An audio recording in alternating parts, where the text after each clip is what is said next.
নাহমাদুহু ওয়া নুসাল্লি আলা রাসূলিহিল কারীম, আম্মা বা'দ।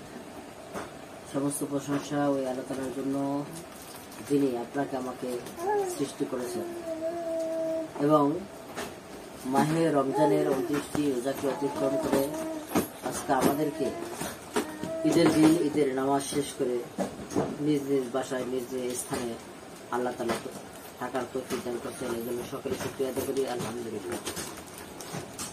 পৃথিবীতে মানুষ আসবে যাবে, এটাই আল্লাহ তাআলার রীতিনীতি। কেউ চিরকাল পৃথিবীতে থাকতে পারবে না। সুতরাং দুনিয়াতে মানুষ যেন পরস্পরের মিল মহব্বতে বাঁচতে পারে, ঐক্য হয়ে চলতে পারে, ঐক্য মত বিভ্রান্ত ভাবে না চলে একে অপরের সাথে মিল মহব্বতে চলতে পারে, এটাই আল্লাহ তাআলার মূল লক্ষ্যবস্তু। যেমন আজকে ঈদুল ফিতরের নামাজকে আদায় করা হয়, যে ঈদুল ফিতরের নামাজে সকল মুসলিম সকল রাগ অভিমান ভেদাভেদ ভুলে এক কাতারে দাঁড়িয়ে নামাজ পড়া, অর্থাৎ এখানে কোনো ধনী গরিব বিবেচনা করার বিষয় নয়। আল্লাহ তাআলা মানুষকে বুঝিয়ে যাচ্ছে যে তোমাদের সম্পদ, এই সম্পদকে চিরকালের জন্য নয়।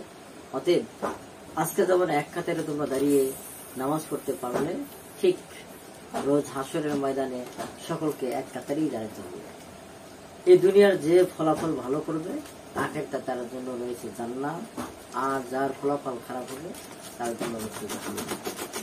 এজন্য সামনের জিন্দেগিতে আমরা যেন পরস্পর প্রতিবেশী সকলের সাথে ভালো ব্যবহার করে জীবন কাটাতে পারি এবং সর্বশেষ যে মৃত্যু পর্যন্ত সকলের সাথে মিলেমিশে চলতে পারি, সেই তৌফিক আল্লাহ সকলকে দান করুন।